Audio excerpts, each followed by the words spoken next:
So we are reading Hands of Light by Barbara Brennan. We are on chapter 8 of the book, page number 68 and page number 91 of the PDF.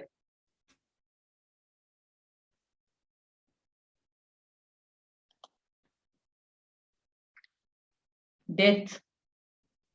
According to Phoebe Bendit, at death, a luminous ray flashes out the top of the head as the person leaves the earth plane through the crown chakra. This experience of going out the crown has often been described as going through the tunnel between life and death. It is seen as a long dark tunnel with a bright light at the end. This tunnel experience can also be said to be the soul going up through the main power current of the body along the spine and leaving at the bright light of the crown chakra. So we talked about this yesterday, that in the Hindu system, there are 10 places from where the soul can actually exist and exit from the thing. And most highly evolved people, they actually exit from the top of the head. And this tunnel experience is very common with people who've had near-death experiences. In fact, today we'll play one of the exercises, which is a near-death experience exercise. And you will find that the tunnel shows up very prominently in that meditation.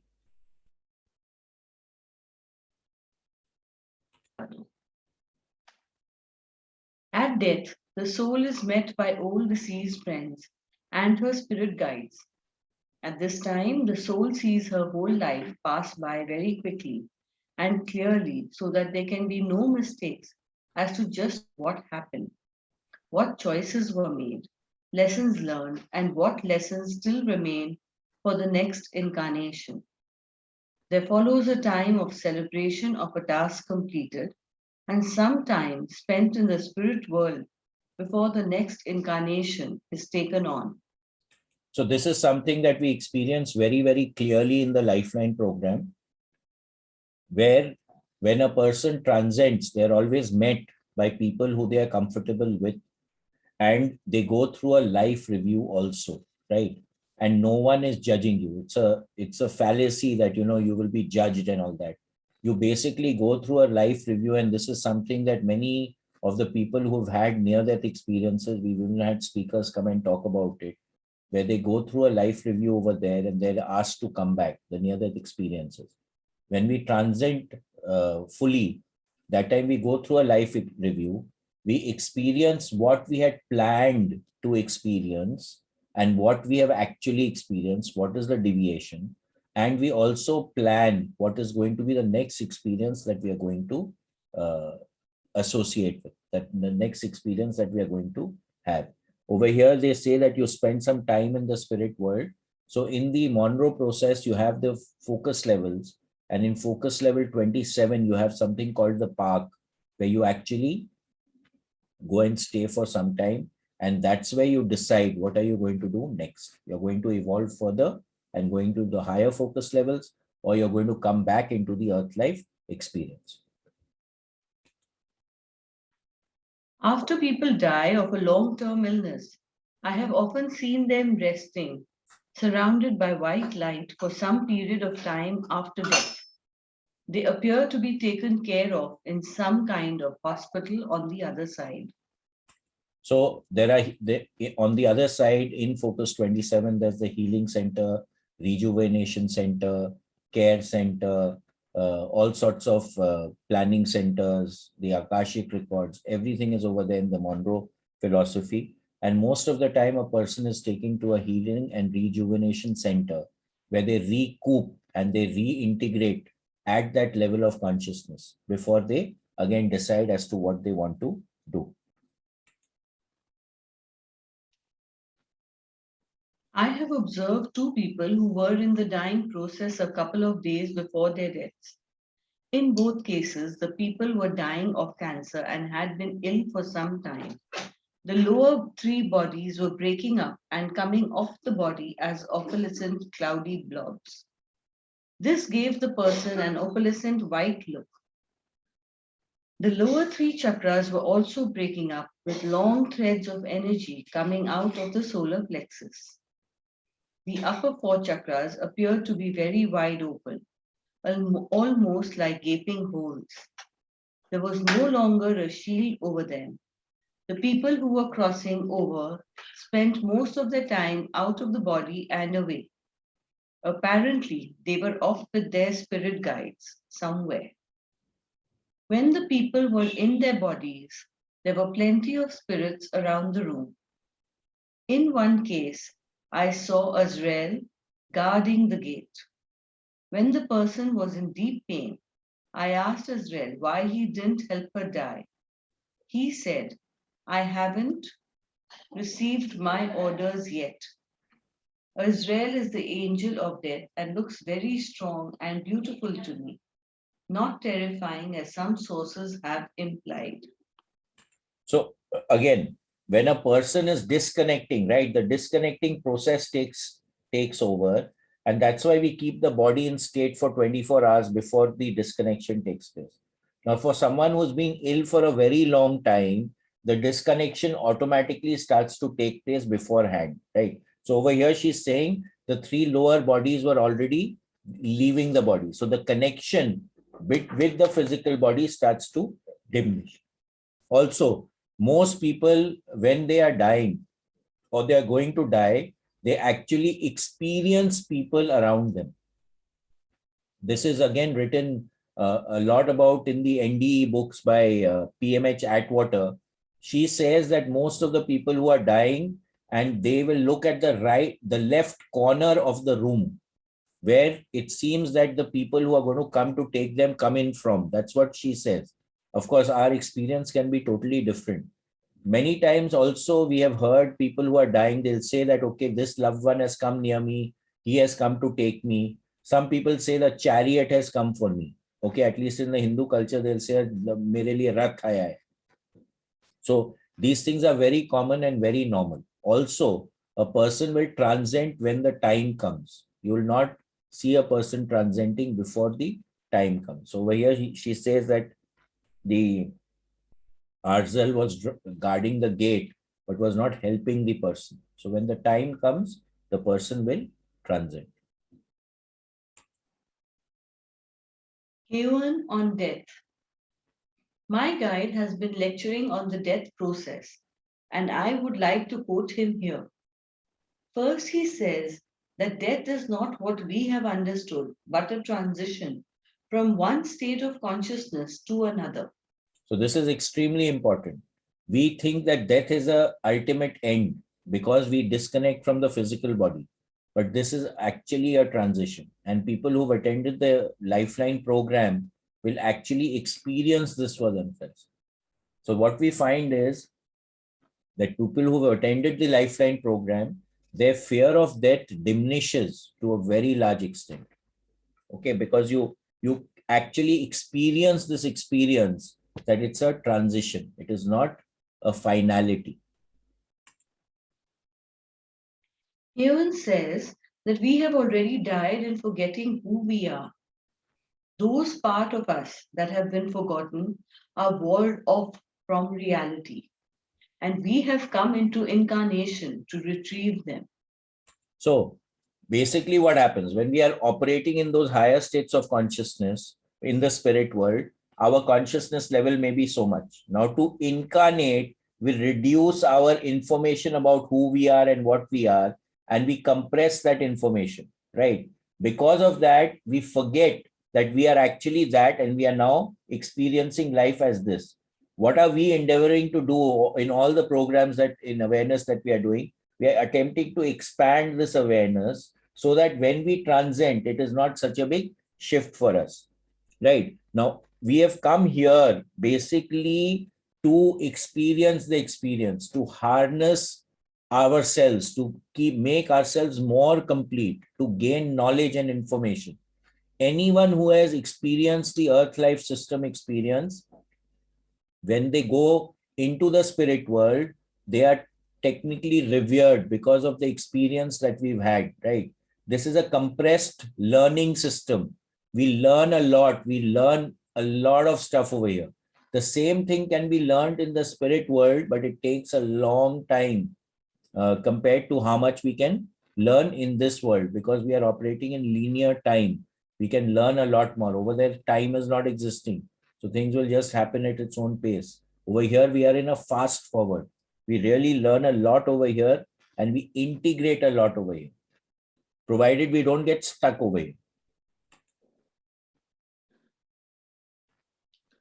Those part of us that have been forgotten are walled off from reality, and we have come into incarnation to retrieve them.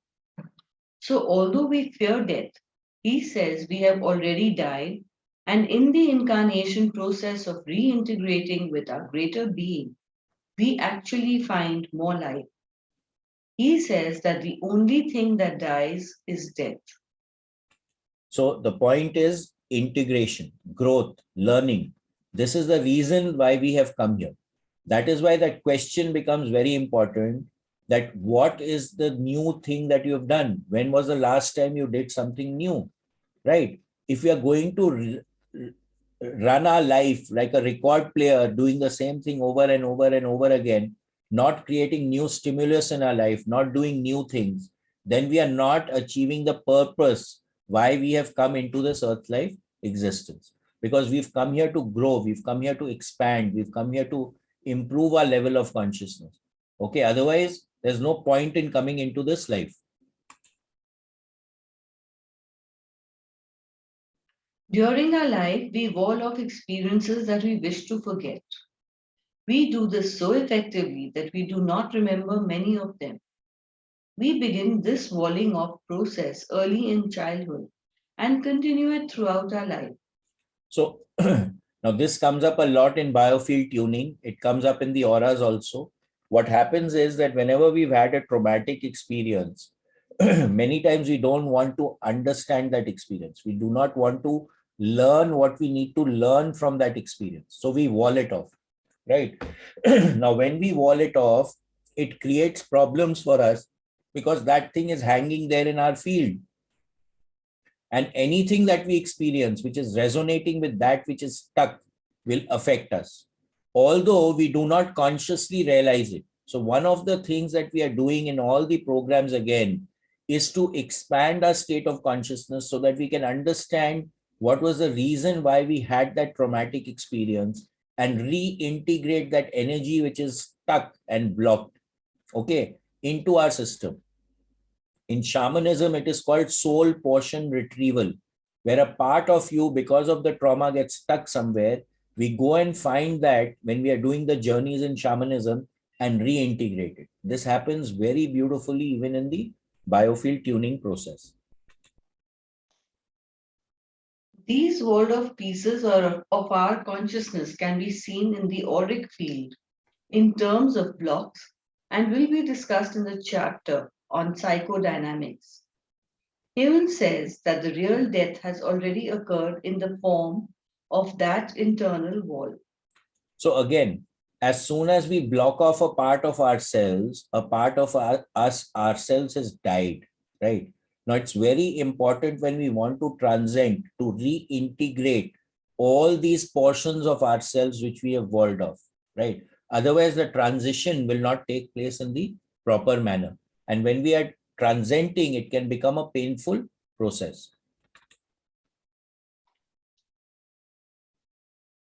As you know, the only thing that separates you from anything is yourself.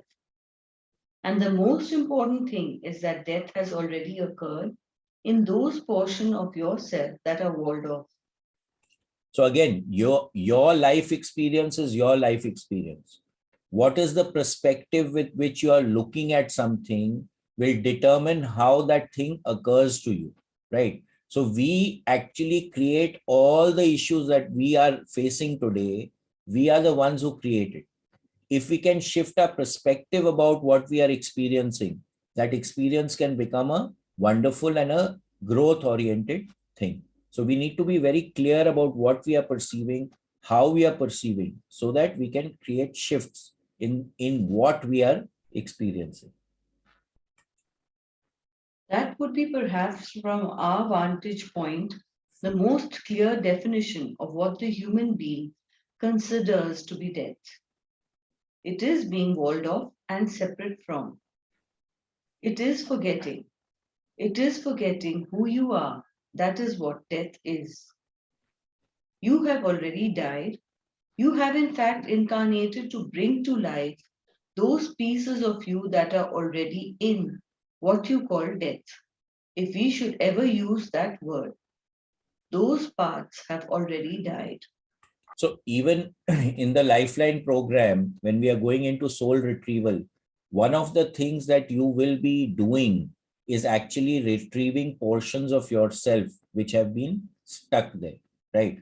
Also, what we find is when you're doing soul retrieval, you will be attracted to those souls which have a resonance with you, right? That becomes very important. So soul retrieval is a service that you're providing, but it is actually a service you're providing to yourself because it acts as a therapy for you to reintegrate yourself also. Okay, that becomes very important. So these pieces which are dead, which have you've walled off, you're not associated with, we need to reintegrate this. Many times what happens with us is that we create facades. We are not willing to allow ourselves to experience the experience as we are experiencing them, right? We create a facade that also causes a little death. So this facade actually kills what you truly are. So we need to drop the facades. We need to start being ourselves, which is very important if you really want to grow, right? The facade will always create a block on you because it creates a box in which you are living yourself. And who creates the facade? We ourselves create the facade. So it becomes very important for us to understand, are we coming from our true self or are we coming from a facade, right? That becomes very important because the facade is actually killing our true self. The process of death that which we would call transition to greater awareness can be seen as a process in the energetic field. We will describe this now to help you understand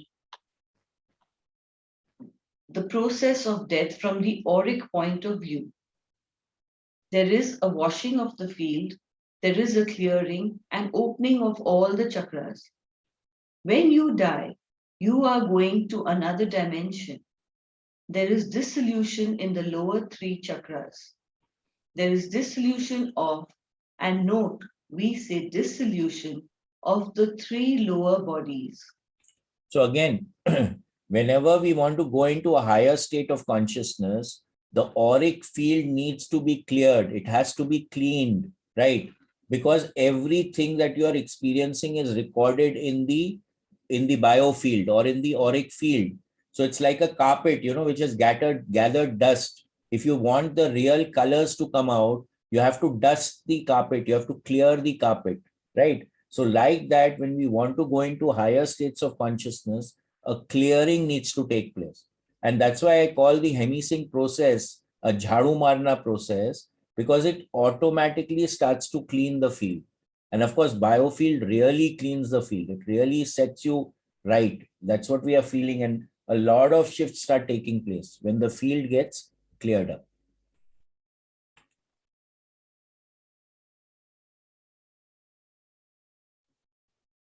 Those of you who have watched individuals die have seen the opalescent quality of the hands, of the face, of the skin. It is an opalescent mother of pearl as the individual is dying, and the beautiful opalescent clouds are wafting off. Those clouds are the lower energy bodies which serve to hold the physical body together. They are disintegrating. They waft off, and the chakras there are opened, and there are cords of energy coming out. The upper chakras are great open holes into other dimensions. So again, when a person is dying and the energy is coming out of the person, you'll find that at that point in time, the skin gets soft. And when a person is just about to die, they will have a moment of clarity before they die, right? When the energies are all open, They'll have a moment of clarity, and then the sinking starts again, right? So you'll find this cleansing of the physical for a moment in time when the separation starts taking place. This happens. If you notice, when a person is passing away, you will see that this happens. And of course, the connection with the other dimensions automatically start as soon as that time for death comes. That is a given. So this is the beginning stages of death where the energy field begins to separate.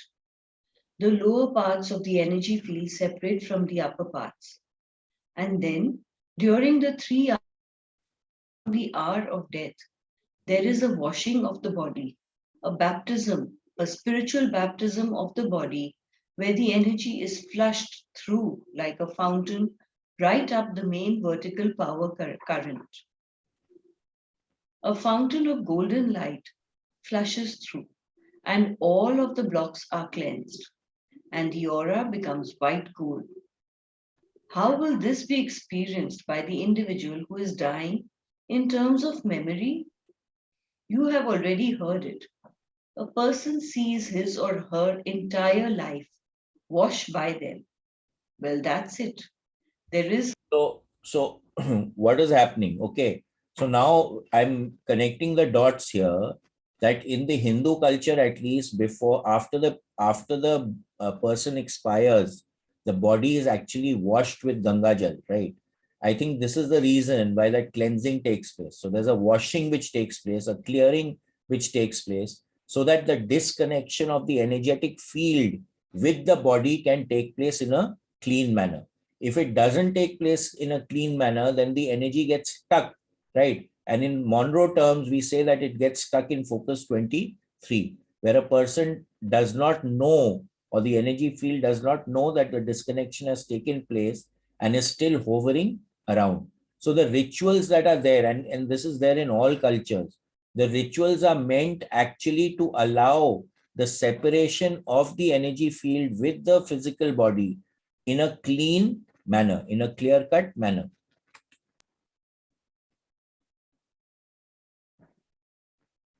There is a concomitant energy field phenomena of the washing of the aura. All blocks are let go. All forgotten experiences of that lifetime are unblocked. They all flow through the consciousness. Thus, all of the history of that lifetime flows through the consciousness, and when the person leaves, the consciousness leaves. It is the dissolution of many of the walls that were created for the purpose of transformation in this particular lifetime. It is a tremendous integration.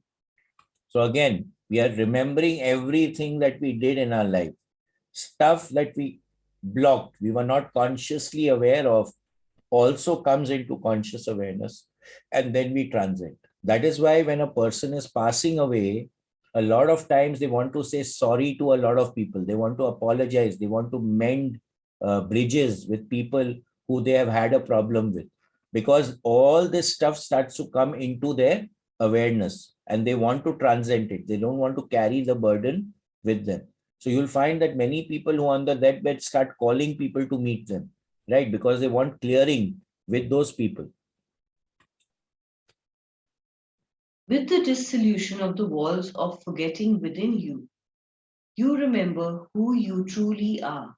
So again, who you truly are. So that means all the facades that you have created to be able to live life in the way that you wanted to live life drop. So you become your true self, right? The more illusions in the Gateway Voyage, Robert Monroe talks about, the more illusions you drop, the wiser you become, right? And the point is, or the more mature you become, sorry, the more illusions you drop, the more mature you become. And then what do you do on the dropping of the illusions leads to wisdom. So the idea here is to drop the illusions. The more true we become, the better off we are. You become integrated with your greater self and feel the lightness and the vastness of it. Thus, death, contrary to popular opinion, is a very wonderful experience. Many of you have read the descriptions of those who have been pronounced clinically dead and have come back to life. So this is the classic near-death experience case, right? Nowadays, we are having tremendous amount of near-death experiences because the medical advancement, the allopathic medical advancement, the equipment which is there is very good in rejuvenating a person. They all speak of a tunnel with a brilliant light at the end of it. They speak of meeting a wondrous being at the end of that tunnel. Most have a life review and a discussion of that life with that being. Most reveal that they themselves decided to return to the physical world to complete their learning, even though it was so beautiful where they went. Most of them no longer fear death, but look forward to it as a great release into serenity. Right. So not everyone witnesses the tunnel effect. According to, I think, percentages, about 70-80% of the people who have a near-death experience the tunnel. Okay. Many of the people, again, everyone doesn't have, there are certain criterias which qualify that, okay, you've had a near-death experience. One of the experiences, one of these criteria is a tunnel experience. Another criteria is that you meet a being there, or you meet a group of beings there who are very wise, right? You go through a life review. This is another one of the tenets of that. And then you have a discussion over there, right? Many people want to remain there, but they are requested by that group of people or by that being that because you need to do certain more things, or your energy field is very, very clear to, or is suited to perform a particular task which needs to be performed, right? They are told to come back, right? Some of them don't want to come back, but they are told to come back. They're not forced to come back. That is what most of the ND people talk about. They are requested to come back. Now, if they don't want to come back, they don't need to come back, right? So they are requested. They also say that that space over there is very beautiful, right? And actually people don't want to come back. This also happens in the Monroe programs.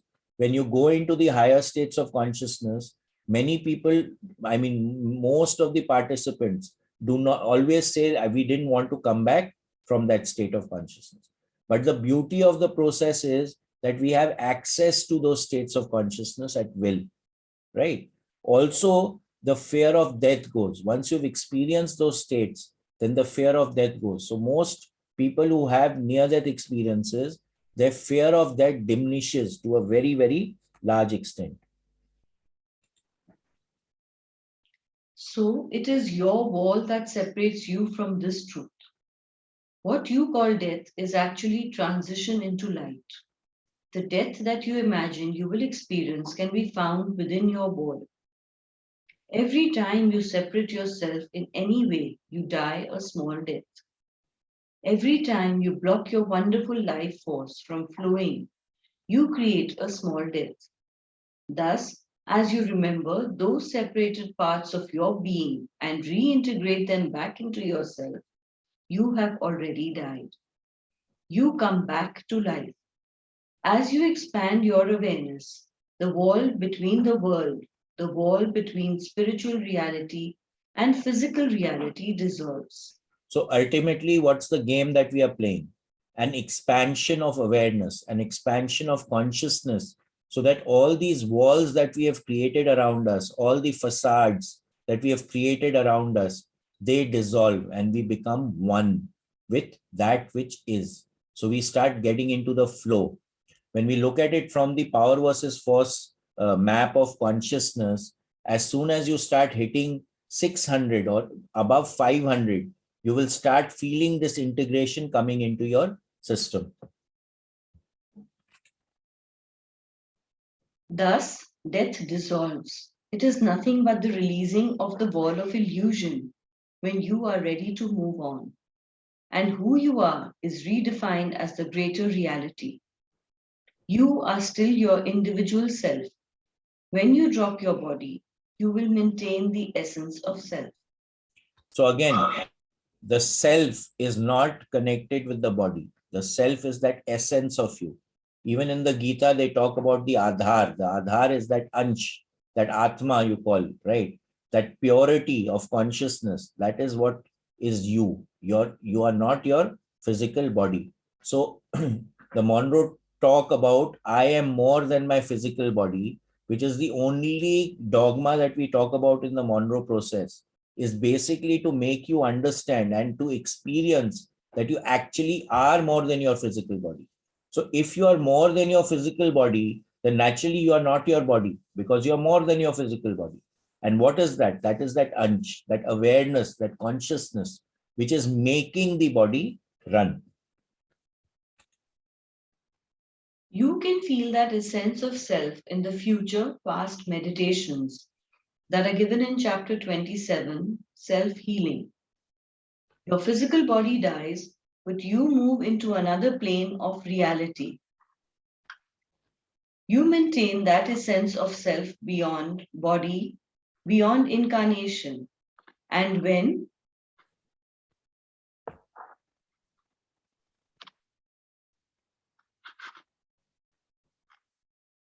you leave your body, you may feel yourself to be a point of gold light, but you will still feel yourself.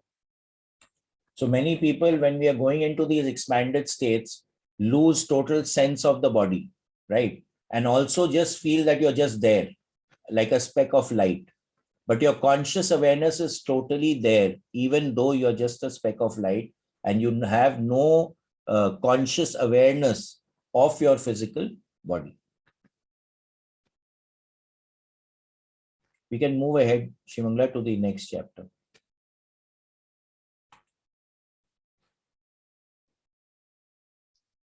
Chapter 9, Psychological Function of the 7 Major Chakras.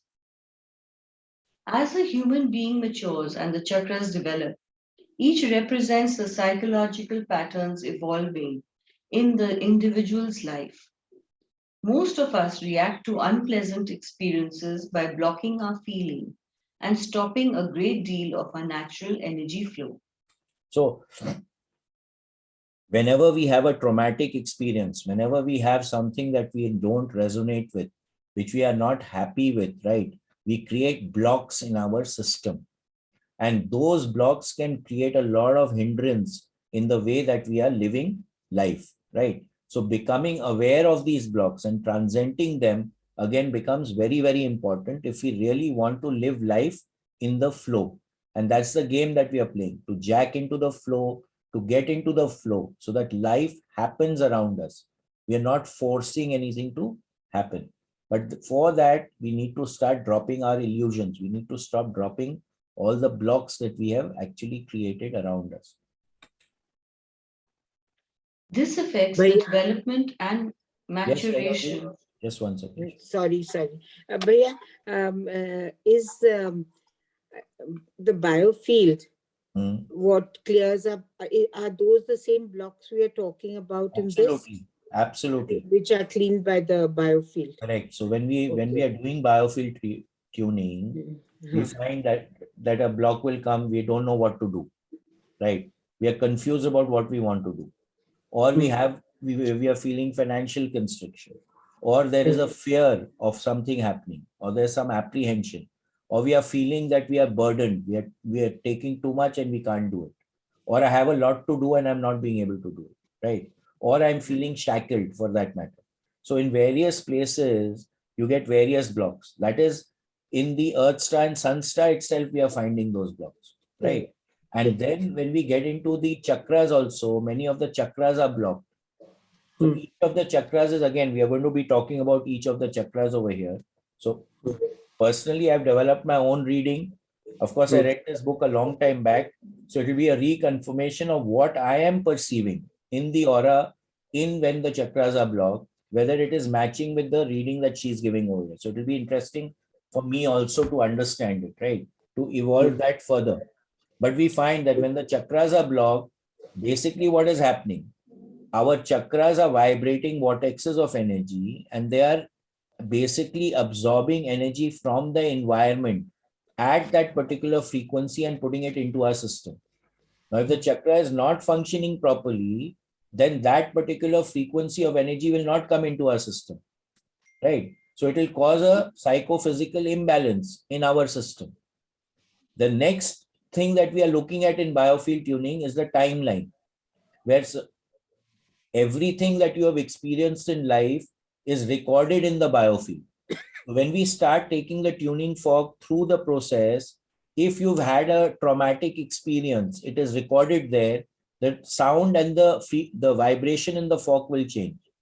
And then we go back to that particular event where that happened. So let's say a sibling is born and you feel threatened, which we were just reading, right? That the attention of the parents have gone to the next child. Now the first child starts feeling threatened. Or you have changed your school, or someone has passed away in your environment and you're not ready to accept it, for example. Or you're very close to your grandfather and your grandfather passes away. It creates a traumatic situation in your auric field. So it will turn out there. Or there's a financial issue, or you've had someone has cheated you, right? So like that, all those blocks are there in your field, and using biofield tuning, we can clear it. So that's exactly what the blocks she's talking about. Yeah. Okay. Right. So the unpleasant experiences by blocking out our feelings and stopping a great deal of our natural energy flow. So whenever we create a block in our system, we are creating a block for the natural energy to flow, because that block is going to it's going to affect the flow of energy which is coming from the universal energy force into our system. Okay. Okay. Yeah. Thank you. Thank you, Bhaiya.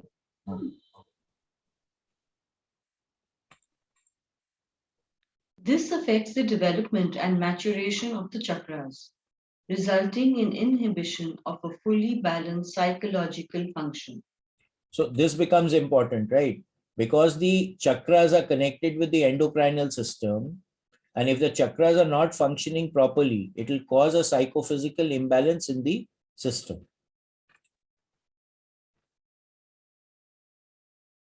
For example, if a child is rejected many times when he tries to give love to another, he will probably stop trying to give love. In order to do this, he will probably try to stop the inner feelings of love that he is responding to with action. So again, we are creating a block for ourselves. So childhood experiences, and especially the experiences we have, which we read also, from the years of 1 to 6, right? When the sieve is not there, the child is totally open. The chakras don't have any block. I mean, that protective shield, which is not there. All those experiences can create a lot of situations in a child's life, which is not really concurrent to actual living. So the blocks get created at that time. That's why children need to be looked after in a very, very nice manner, right? We need to take care that they're not experiencing any kind of trauma, which is not relevant to their growth.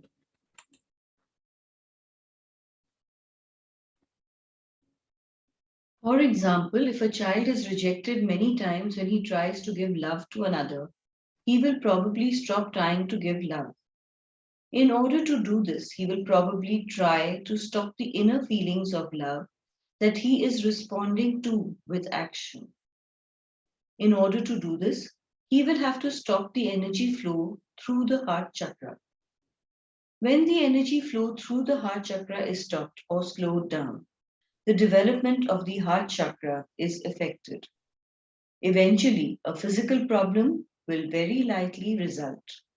So again, the heart chakra naturally is connected with the heart. So if the heart chakra is blocked, it will automatically ultimately result in a heart problem at the physical level. This same process works for all chakras. When a person blocks whatever experience he is having, he in turn blocks his chakras, which eventually become disfigured. The chakras become blocked, clogged with stagnated energy, spin irregularly or backwards, counterclockwise, and even in the case of disease, become severely distorted or torn.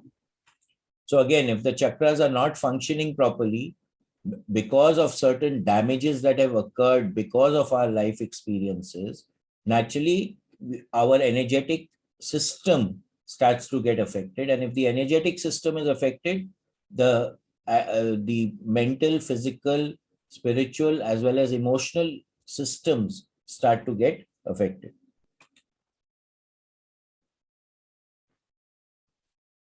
When the chakras are functioning normally, each will be open, spinning clockwise to metabolize the particular energies needed from the universal field. A clockwise spin draws energy from the UEF into the chakra, very much like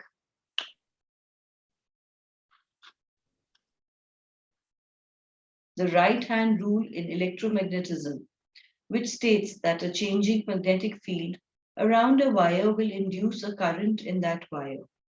So basically, how is electricity produced? A magnet is rotated and there is a coil.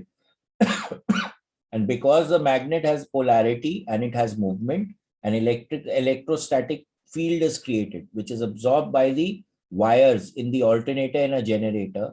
And then we get electricity into our houses.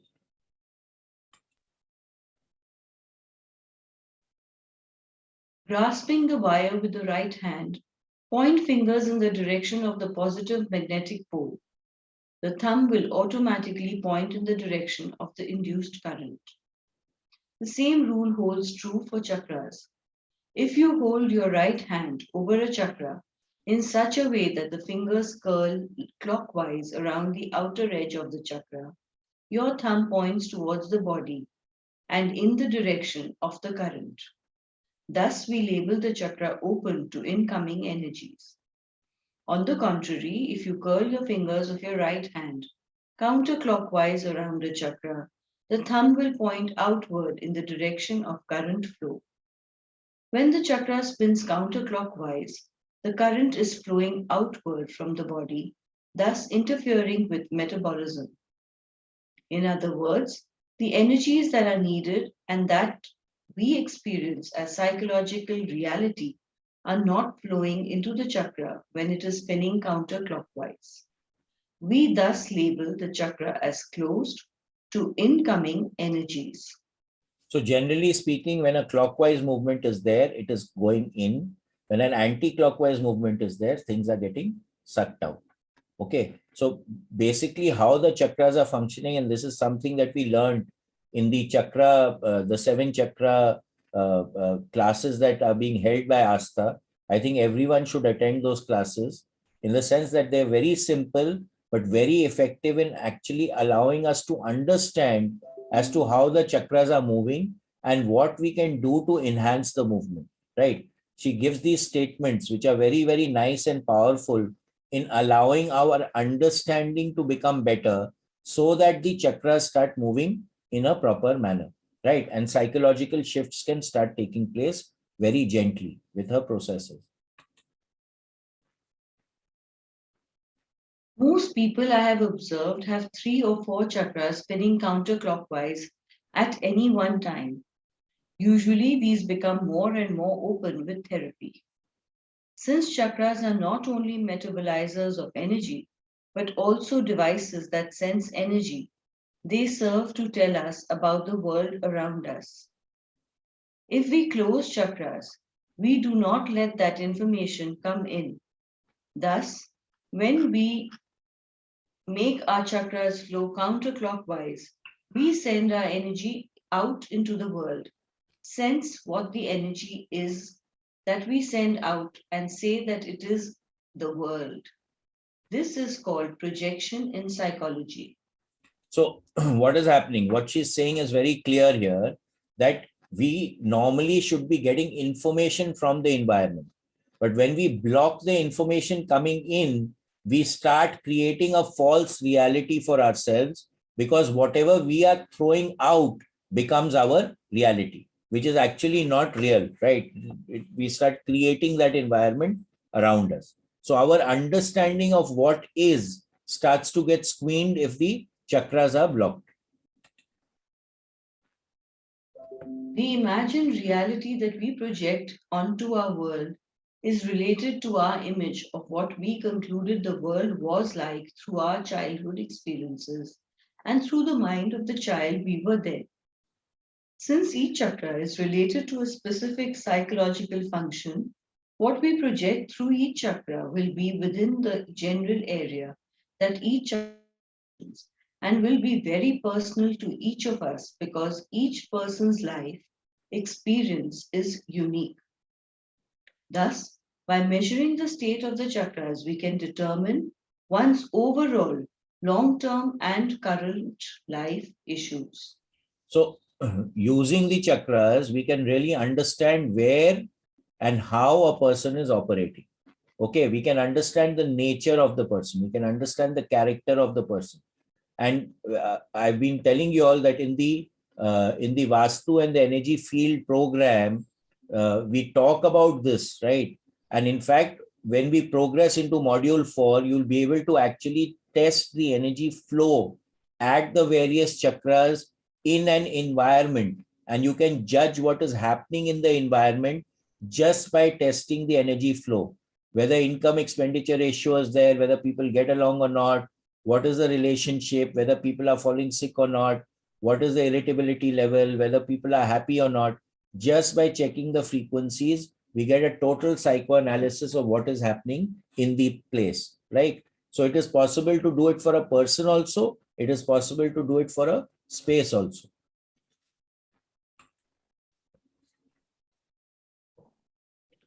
John Pierakos and I have related dysfunction in each of these chakras to psychological disorder. Any disturbance in the chakra, as measured by dowsing techniques, shows a dysfunction in that particular area of psychological relating. See chapter 10 for dowsing technique. Thus, by measuring the state of the chakras, we are able to diagnose the client's psychological needs. I also work directly with the chakras to effect a psychological change. Conversely, we have found that the psychological patterns described by therapists are connected to the human energy field in predictable locations, shapes, and colors. So again, where each of the colors represents something, where the color is coming, what is the shape of the color, what is the formation of the symbols which are being created, automatically you can start reading into what is happening with the person. This is something that we used to do with the aura photographs. Where is the color coming? What is the shape? What it automatically started to mean certain things.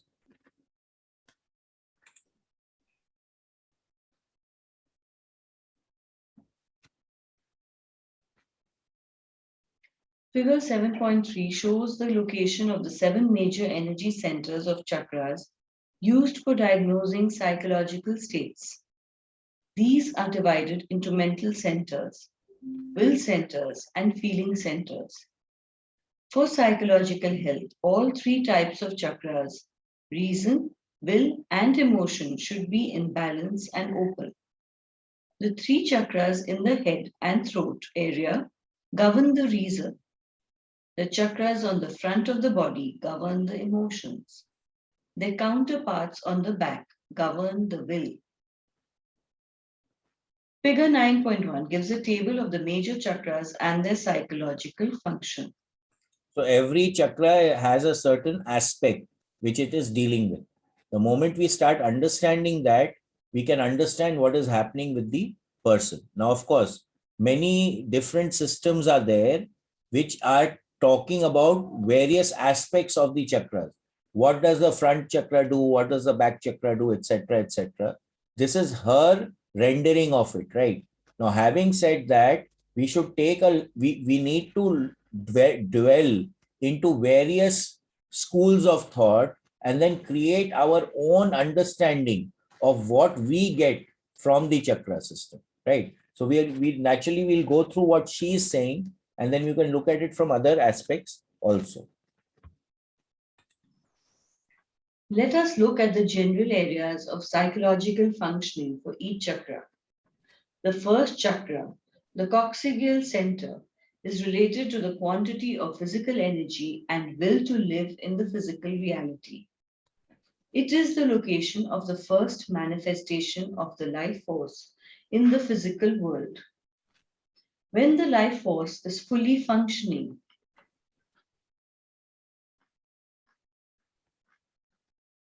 through this center, the person has a powerful will to live in physical reality. When the life force is fully functioning through the three lowest chakras, combined with a powerful flow down the legs, there comes with it a clear and direct statement of physical potency. The coccyx acts as an energy pump on the etheric level, helping direct the flow of energy up the spine. So that naturally the first chakra is related to survival, physical well-being, right? If we are not physically well, then automatically all the other stuff starts to collapse, right? If we don't, the physical body is the vehicle which we are using, right? So the physical body has to be well and functioning properly for anything to happen, right? Even spiritual growth to a very large extent is also dependent on how the physical body is functioning. If the physical body is not functioning, then we cannot practice spiritual practices. So it's very important that the base chakra or the coccygeal center functions in the proper way. This statement of physical potency combined with the will to live gives the individual a presence of power and vitality. He makes a statement, I am here now, and is well grounded in physical reality.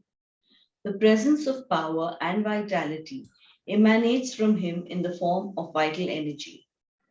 He often acts as a generator by energizing those around him, recharging their energy systems. He has a strong will to live. So again, when the three bottom chakras are active and working in the proper way, you have a strong presence, you have a strong will to live, a strong will to survive. Okay, so this becomes very important in basic living. When we look at it from the micro chakras that Shamji Bhatnagar talks about, he says that the three bottom chakras are in the iron chain. They are bound by the iron chain. Okay, so according to his principle, you have to break the chain to go into the upper chakras. Over here, what she's saying is that the bottom, the first chakra is very important for the fact of physical will to survive and to live, basic sustenance.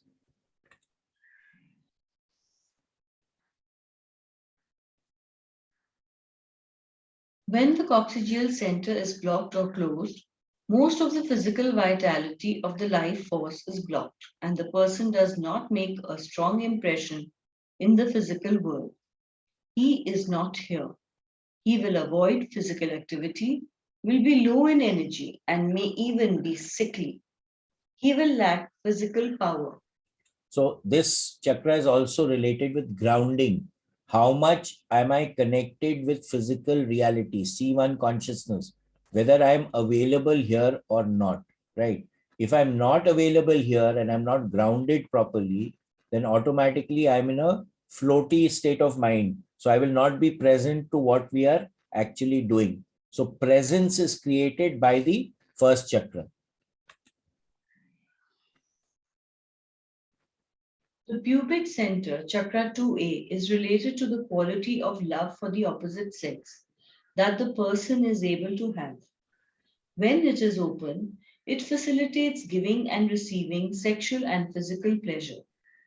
If this center is open, the person will probably enjoy sexual intercourse and probably be orgasmic. However, full body orgasm requires that all centers be open. So you can what the last line is very important. When you have an orgasm, it can be only from one center or it can be a whole body orgasm. A whole body orgasm is a like a spiritual experience, right? Most of us do not have it because all the chakras are not open. But of course, this chakra is related to sexuality, procreation, and that is a basic tenet, survival and then procreation. These are two basic principles with which we are born. anyone born wants to procreate. Okay, keep the DNA alive. The sacral center, chakra 2B, is related to the quantity of sexual energy of a person. With this center open, a person feels his sexual power. If he blocks this particular chakra, whatever sexual force and potency he has will be weak and disappointing. He will probably not have much sexual drive, tend to avoid sex, and disclaim its importance and pleasure, resulting in undernourishment in that area. Since the orgasm bathes the body in life energy, the body will not be nourished in this way, and it will not receive the psychological nourishment of communion and body contact with another. So we need the body contact. We need that feeling, all of us, right?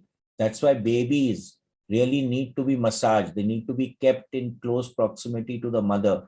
That touching of skin is extremely important for the growth of a child.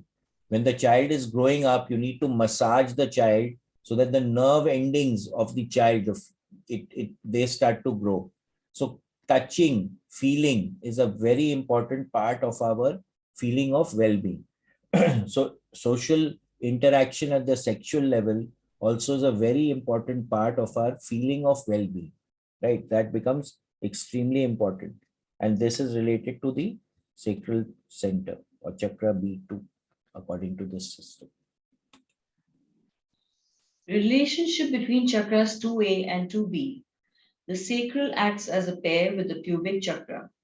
At the 2 points where the front and rear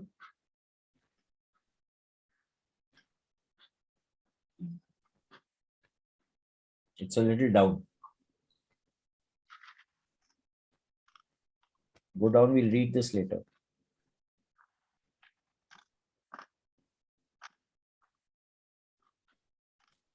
The front and rear centers come together. Centers come together in the heart of the chakra, in the spine. The life force exhibits its second most powerful physical urge and purpose, that of the desire for sexual union. This powerful force breaks through the self imposed barriers between two people and draws them closer to each other. So again, that physical attraction, right, where you have a craving for the other person comes from this point, where it is coming from the sacral chakra. So each person's sexuality is connected to his life force. This is true, of course, of all centers. Any of them that is blocked also blocks the life force in that related area. Since the pelvic area of the body is the source of vitality, any center that is blocked in that area will have the effect of lowering physical and sexual vitality. So again, this area is related to the physical aspects, right? So being sexually active is important for physical well-being also. Since the pelvic, so each person's sexuality is connected to his life force. This is true, of course, of all centers. Any of them that is blocked also blocks the life force in that related area. Since the pelvic area of the body is the source of vitality, any center that is blocked in that area will have the effect of lowering physical and sexual. For the great majority of humanity, the sexual energy moves through, charges and discharges in orgasm through these two sexual chakras. This movement revitalizes and cleanses the body with an energy bath. It rids the body system of clogged energy, waste products, and deep tension. Sexual orgasm is important for the physical well-being of the person. So again, rids the body of deep tension. So it can be therapeutic also. It relaxes a person. You know, when you have indulge in sexual activity, it actually relaxes people. Mutual letting go into deep communion through giving and receiving in sexual intercourse is one of the main ways humanity has of deeply letting go of the ego, separateness, and experiencing unity. So when you are in sexual intercourse, that connection, that physical, the emotional, the mental and the spiritual connection actually takes place at the point of orgasm, right? So it actually creates an integration when that happens. So you experience unity consciousness for a split second at that time, right? So that's why sexual intercourse or the orgasm has also been called the small death, when you go into a transcendental state, when you are experiencing that orgasm. The mutual letting go into deep communion through giving and receiving in sexual intercourse is one of the main ways humanity has of deeply letting go of the ego, separateness, and experiencing unity. When done with love and respect for the uniqueness of your mate, it is a holy experience culminating from the deep primordial evolutionary urges of mating on the physical level and the deep spiritual yearnings of uniting with divinity. It is a wedding of both the spiritual and physical aspects of the two human beings. So sexual union or sexual intercourse can become a highly spiritual experience. And this is what the, Tantra has been debased in many ways. But one of the ways in which the tantrics experience that spiritual ecstasy and that spiritual connection with the divine is through the process of sexuality. I think we can stop here today.